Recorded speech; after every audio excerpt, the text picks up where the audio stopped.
Oliver was born in a workhouse where only the poor and homeless lived. His mother died after she gave his birth and kissed his forehead. Then Oliver became an orphan and was sent to a special baby farm. Oliver was looked after by Mrs. Mann with 30 other children. When Oliver was 9 years old, Mr. Bumble the Beetle came to the baby farm and wanted to discover anything about his parents. After Mr. Bumble and Mrs. Mann had a talk, Mr. Bumble took Oliver back to the workhouse because he was old enough. As the people in the workhouse treated him badly, he was sent to work with the undertaker. At the undertaker's house, Oliver helped him carry the coffin and arrange the funeral. Then, since Oliver was disliked by the family of the undertaker, he decided to leave the house and went to London.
Hello. What's the matter? Where are you from? You look so tired. I'm from a place far away from London, and I'm very hungry right now because I have been working for weeks.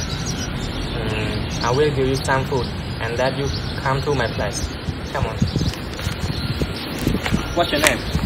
Oliver.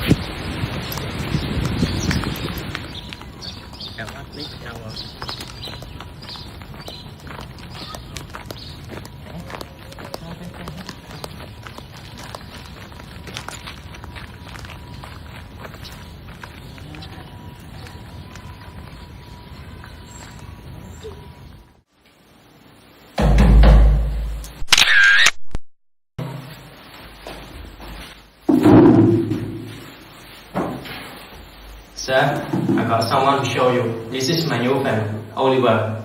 And here is my boss, Fabians. Nice to meet you. Oh, it's nice to meet you, Oliver. Oh, what are you doing right now, dear? Would you like to work with us?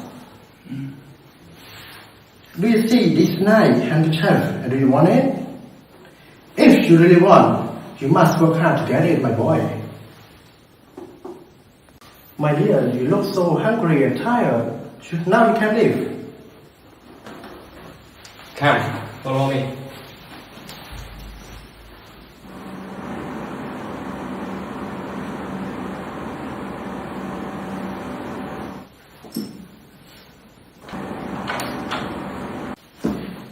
What are you doing here? And what have you seen? I'm sorry I couldn't sleep. Come here. I want to talk to you. How long have you been awake? A few minutes ago. Oh, don't worry. I only try to frighten you, my dear boy Oliver. You are a brave boy. And did you see any of the pretty things? Yes, sir.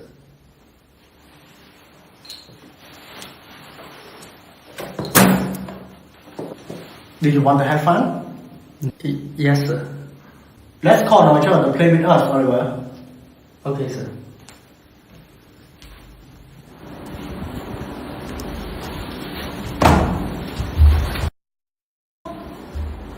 Oh, what do you think, Oliver? I think it looks fun. Take my advice, my dear, and watch him as your models. Now come, play.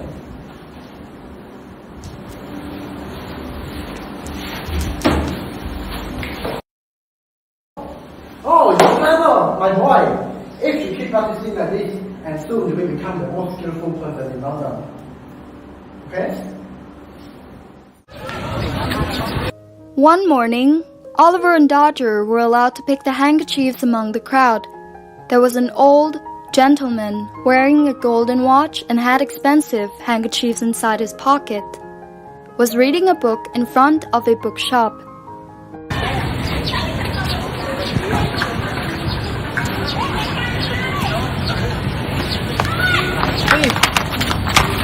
No, I didn't do it. You are misunderstanding. No, I saw no one. And you are the one who's standing right here. So if not you, then who? Please, I didn't do it. No. It was awful. Come with me. I take you to the police station. Go! At the police station, the owner of the bookshop claimed that Oliver was innocent. After Oliver was released, Mr. Brownlow took him to his house and adopted him because he was heavily ill. When Fagin knew that Oliver was taken, Fagin and his friend, Bill Sykes, who was in the age of 35 years old, made a plan to take him back. We have to get Oliver back before we tell the police. And we get cut.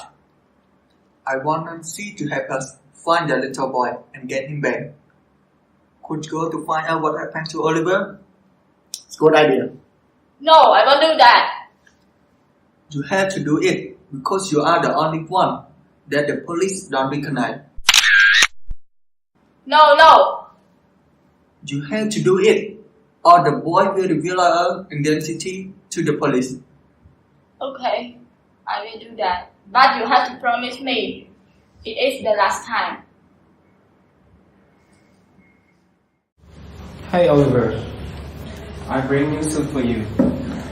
How you doing? Don't tell us you're gonna send me away, sir. Please. I can stay here and do the housework. Please, sir. Don't be afraid, my child. I won't desert you. I believe that you are a good boy, not a common thief. So you told me you are an orphan, right? Yeah, that seemed to be the truth. But I want to hear more about your story of your life and how you came with the boy that I saw you that day. I was born in a workhouse and just came to London because I was treated badly by many people there. Then I was forced into pickpocketing handkerchiefs. Oh. Sir, here is your coffee. Okay, thanks.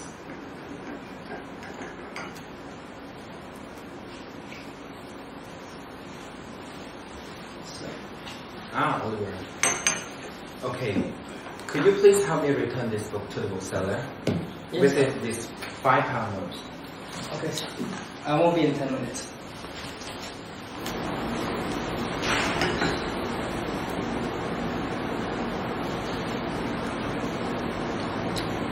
I expect you to come back, Oliver. Before Oliver could deliver the books to the bookseller, he was caught by Nancy and Bill Sykes. All too quickly, he was back in Fagin's house.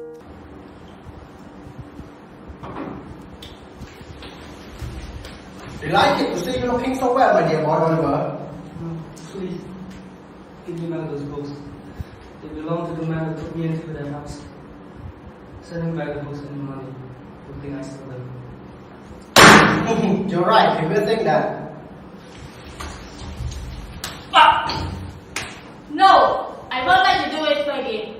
You got the boy again. Isn't that enough? Leave him alone. Whoa, you had better keep quiet, girl. No, I won't. You got him already. You will turn him into a thief and a liar. Isn't that enough without killing him too? She can be really loud when she gets angry. Yes, that's the trouble with women. But she's a clever girl in her work. Oliver was taken away his new student back with old clothes, then was locked up in a dark room. Oliver felt tired and ill and was soon fast asleep. A few weeks later, Fagin walked through the street and reached Sykes' house. He knocked the door and said something quietly to the people inside the room. Hey, I'm ready for business. Come on, say what you have to say, Baggy. It's about the robbery at Chelsea side. Some of these people in that house down there.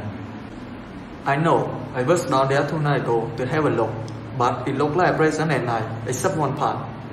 Where's that? Do you think I'm stupid? I'm not telling you. Anyway, what we need is a boy. So, is there a small place where only a boy can enter the house? Maybe, but we really need a boy. Don't worry, Baggy. We can trust her. She won't talk, isn't that right? Yes, that's right. Anyway, Fagin, I know that all of your idea is for Oliver to do this job. You're a clever girl. That's exactly what I had in mind. But now listen side. The boy's been training for 2 weeks, and it's time for him to have some work. He's the only one who can trust on anyway. How sure you are? If he try any trick on me, I shoot him. If we feel he's one of us, he will be ours for life. And we have got to include him in some crimes as soon as we can. Otherwise, if he escapes now, he can tell the police about us and stay free himself. Now listen, I'm gonna put you through here. Go straight through the hall, give me a signal to let me in. But if you don't, you will be sure I will shoot you. Now go!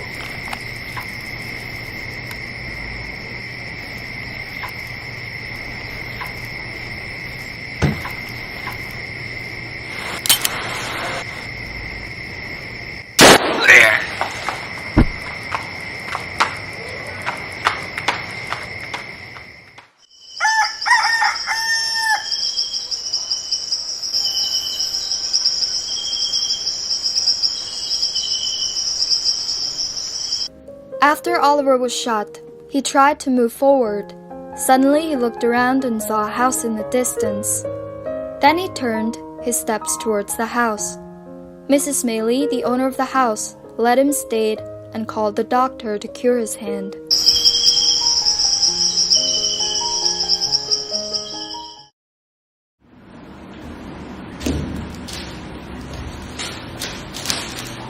You've been drinking again, girl. Where do you think the boy is, Nancy? Poor little child left me alone like that. I hope he's dead. Then he will be happier than us. What? It's better like that. The signs of him turned me against myself, and all of you. You're drunk, Nancy. The boy was a fortune to me, and now a drunken gang like us has lost him. And if Sai doesn't return that boy to me, that's our life. I will tell the police about him, and I will get Sai hand. Just remember that.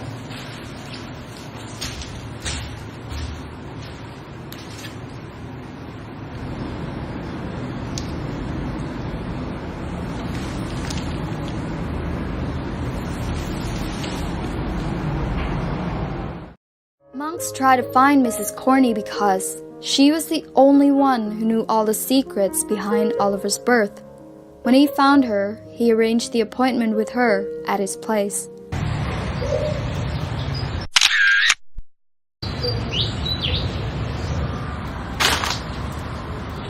Come here. I want to know the information that you had known.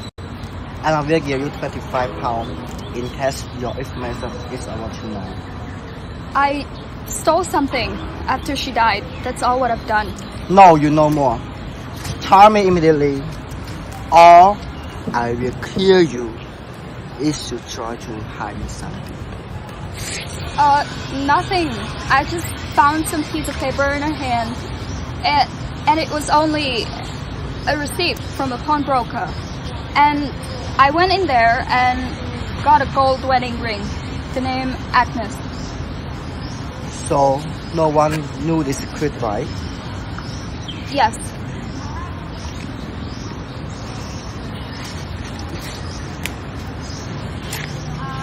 So that's all our business today. But I don't want the meeting known by everyone. Do you understand? Sure. And candle.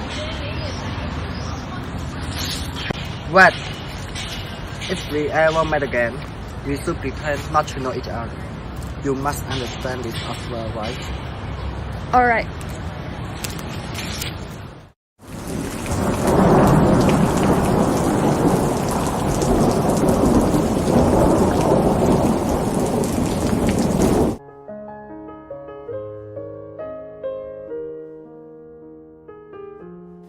Sykes got sick while Nancy looked after him. Unfortunately, Nancy was not well at that time. She became unconscious.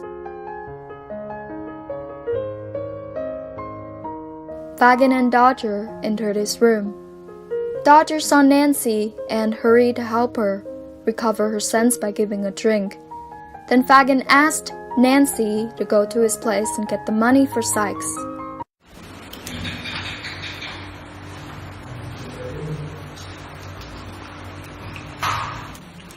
Wait, girl. I go upstairs and catch for sight. Okay. Fagin. Who is him? It's alright, only one of my young people. Did you see him? Any use? Yes, we do. Let me help you.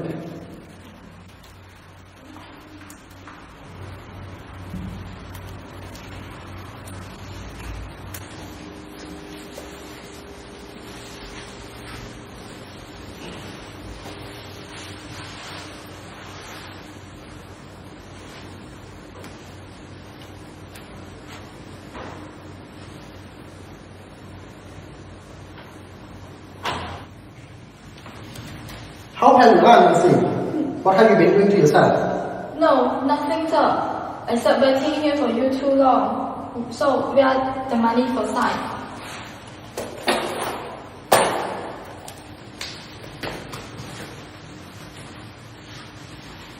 After knowing the secret of what Fagin and Monks had talked earlier, she got so nervous, and she crept out and ran to meet Mrs. Maylie in London.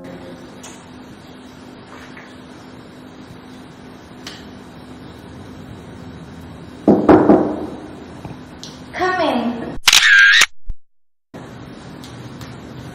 Good evening, Miss Maylie. Good evening, let's have a sip.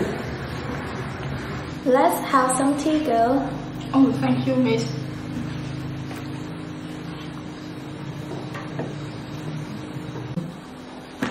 So, now please tell me what you want to say. I am about to put my life and the life of others in your hand. I am the girl who kidnapped little Oliver and took him to the old Fagin house on the night that Oliver was going to the booksellers.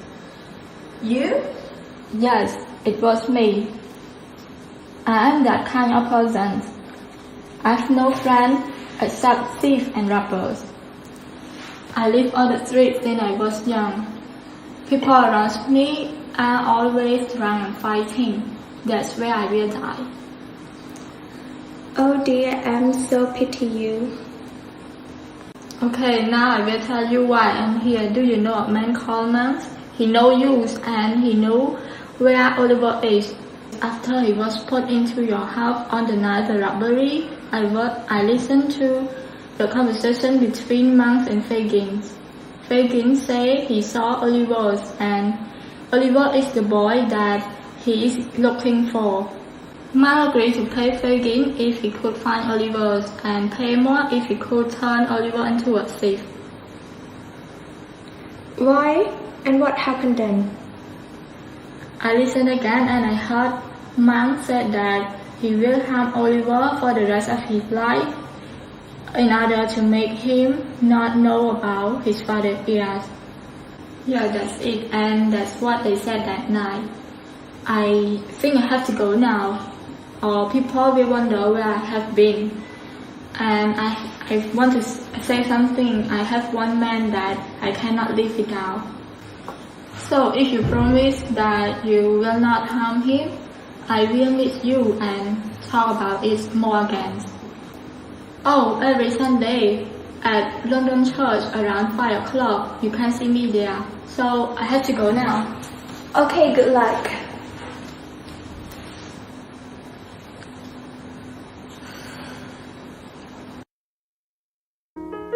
The next morning, Oliver got Mr. Brownlow's address and he ran with excitement to tell Mrs. Maylie. They followed the address and finally, Oliver and Mr. Brownlow has met each other. Mrs. Maylie told Mr. Brownlow everything that had happened to Oliver since then. They decided to help finding Oliver's parents. I have another job for you now. I want you to follow Nancy. I want to know where she goes, who she with, and if possible, what to say. And don't worry, I will pay you a part of this information. Am I the right man for this job? Just of course, because you're the one that I trust. So you don't trust her then? Exactly so, my dear. One evening, Mr. Brownlow and Mrs. Maylie went to meet Nancy at London Church, while Dodger secretly followed her. The talking between them began.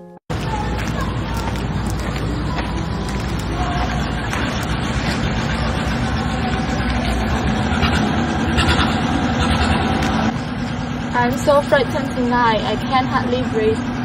Frightened of what? Horrible dust and blood have been with me all day, I don't know why. It seems like she is out of comfort. Now before I tell you anything else, I must tell you I don't want Fagin and other members of the gang to be handed to the police. I couldn't betray them. Then, you just tell us how we can get Mom. And I promise none of your friends will be harmed.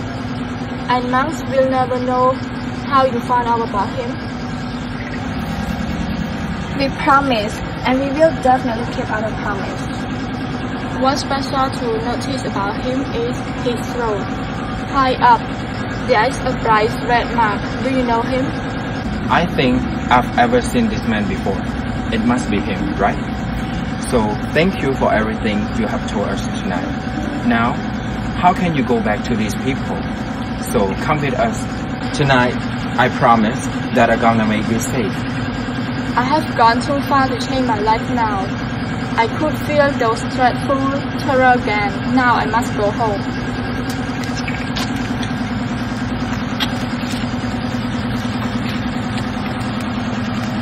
Mr. Brownlow and Mrs. Maylie couldn't persuade her to change her mind. They came back home in their own way.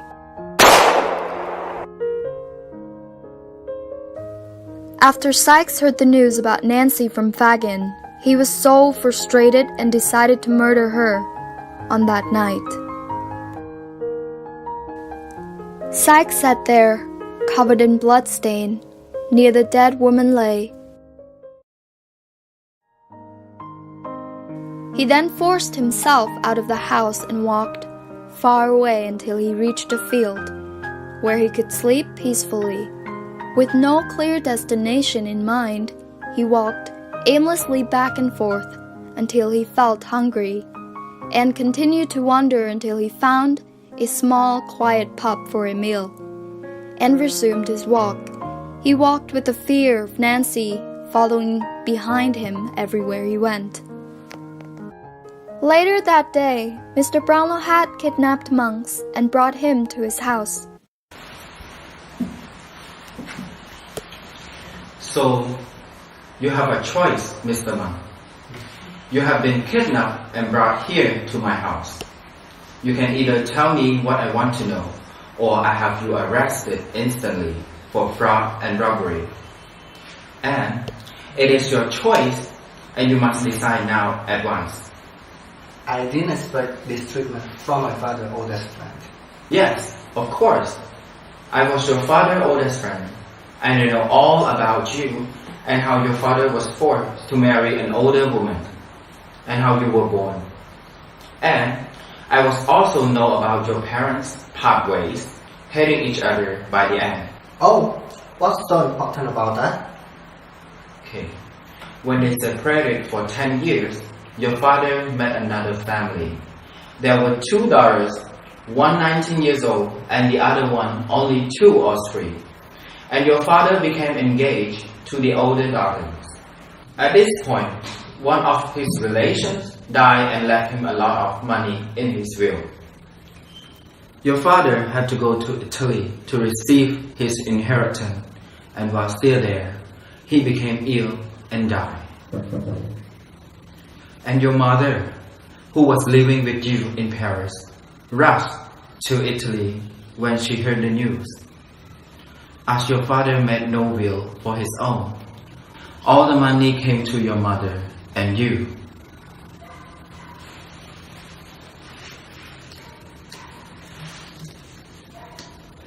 Before your father went to receive the money, he came to see me and left me a picture of the poor girl he wanted to marry. Here is the picture.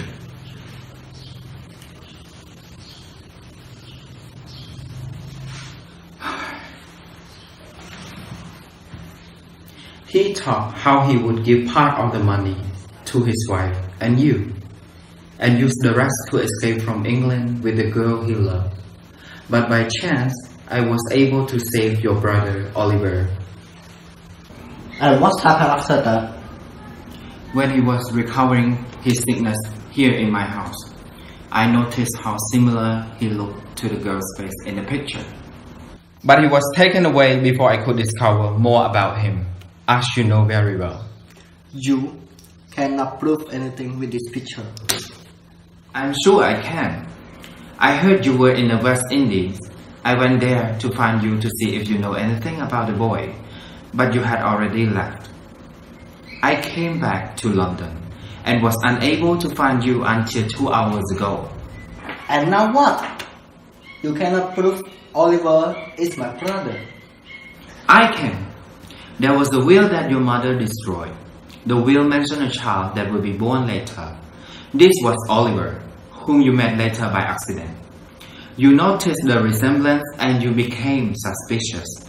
You went back to his birthplace, found the proof of his birth that he is your half-brother, and destroyed that proof. Yes, of course. Shadows on the wall have caught your whisper with Fagin and brought them to my ears. For the sake of that innocent boy whom you want to destroy. And now there is a murder. And you are as guilty of that as if you had struck a blow on yourself. No, I know nothing about it. Nothing at all. I will admit everything in front of witnesses if necessary. Okay, since I have been talking to you for too long, and now I have prepared a document for you to sign. So you must give to Oliver to what is really his, and then you can go where you please.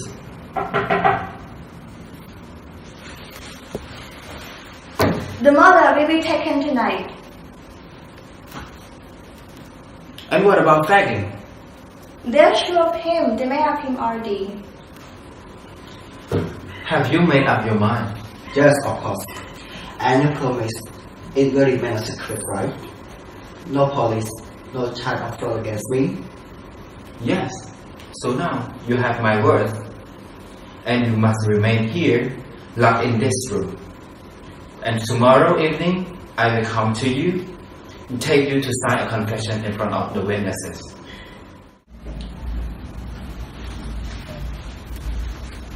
My blood boils with anger.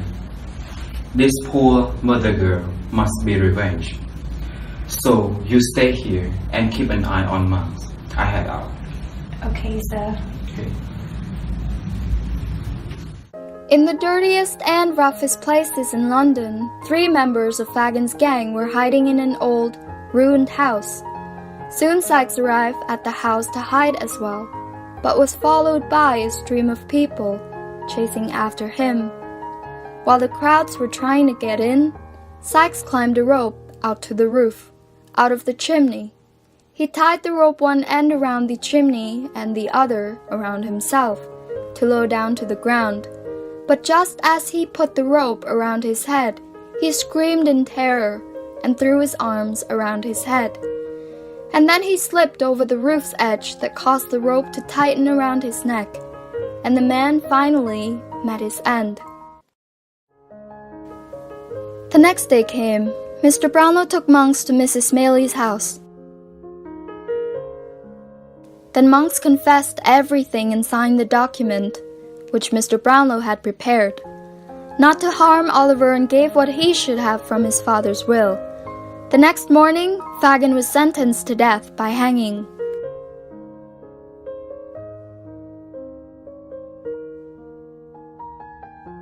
Oliver was adopted by Mr. Brownlow, and as years passed by in the quiet village, Oliver was filled with knowledge by Mr. Brownlow as he watched him grow up to become more and more like his father. Oliver led lives that were truly happy after all the hardships he had once suffered, to show mercy and kindness to others as well.